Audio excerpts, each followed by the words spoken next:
Assalamualaikum warahmatullahi wabarakatuh. Bagaimana kabarnya anak-anak? Baik, Bu. Alhamdulillah, semoga kita selalu diberikan kesehatan oleh Allah Subhanahu wa taala. Sebelum kita memulai pembelajaran pada hari ini, alangkah lebih baiknya kita berdoa terlebih dahulu. Berdoa mulai. Bismillahirrahmanirrahim. Raditu billahi rabba wa bil islami dina wa bi Muhammadin nabiyyan wa rasula. Rabbi zidna ilma warzuqna fahma. Amin ya rabbal alamin. Sebelumnya anak-anak sudah mengetahui nama ibu? Ya, nama ibu adalah Dewi Soleha, bisa dipanggil Bu Dewi. Nah, sekarang ibu akan mengecek kehadiran anak-anak. Masuk semua ya? Iya, Bu. Alhamdulillah. Sebagai bentuk rasa syukur kita kepada Allah karena kita masih diberikan kesehatan, kekuatan sehingga dapat mengikuti pembelajaran pada hari ini. Mari bersama-sama kita ucapkan hamdalah.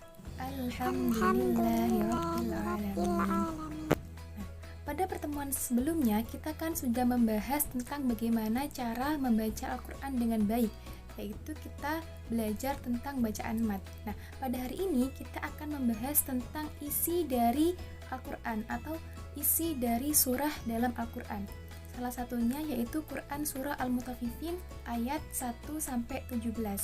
Nah, sebelum kita beranjak ke materi, alangkah lebih baiknya kita tepuk semangat dulu biar semangat. Kalau Bu Guru bilang tepuk semangat, semangat, semangat, good job. Semangat, semangat, good job. Bisa kan? Bisa, Ayo Bu. sama-sama. Tepuk semangat, semangat, semangat, good job. Semangat, semangat, good job. Nah, sudah semangat kan? Pada pertemuan kali ini kita akan membahas tentang materi meraih berkah dengan sikap jujur dalam muamalah yang nantinya kita kaitkan dengan Quran surah Al-Mutaffifin ayat 1-17. Ada yang tahu apa itu pengertian jujur? Tidak bohong, Ya, Bu. jujur adalah berkata sesuai dengan kenyataan atau berkata dengan apa adanya, atau bisa disebut juga jujur adalah tidak bohong. Jujur ini merupakan sikap atau perilaku yang melekat pada diri Rasulullah.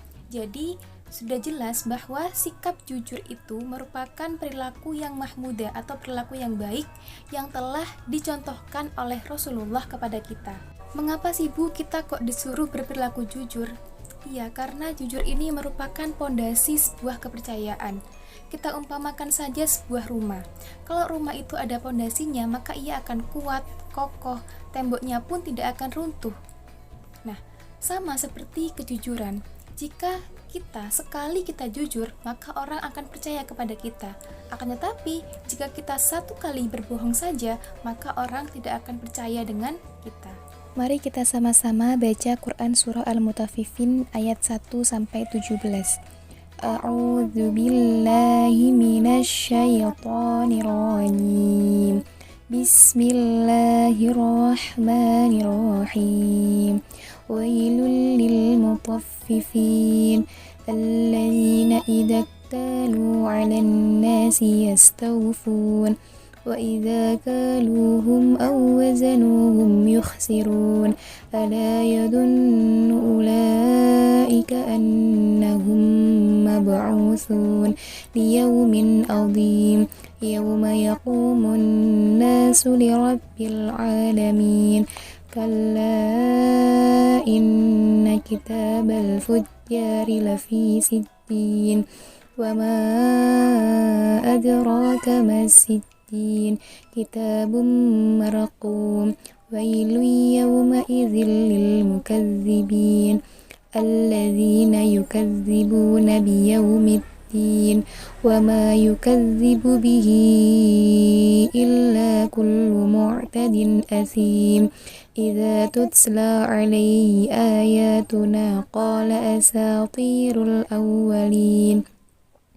kalla bal rana ala qulubihim ma kanu yaksibun kalla innahum an rabbihim yawma idzil lamahjubun thumma inna إنهم لصالو الجحيم ثم يقال هذا الذي كنتم به تكذبون صدق الله العظيم. Pada Quran Surah Al-Mutaffifin ayat 1-6, Allah menjelaskan tentang suatu ancaman, yaitu ditandai dengan ayat pertama yang diawali oleh kata wail, artinya celakalah. Siapakah orang yang celaka? Yaitu orang-orang yang curang dalam timbangannya.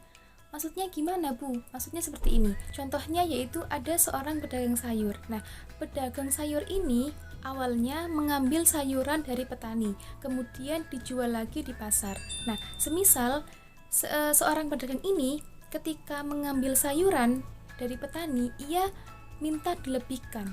Nah, akan tetapi ketika ia menjualnya di pasar, ketika ada pembeli, ia mengurangi takaran dari pembeli tersebut.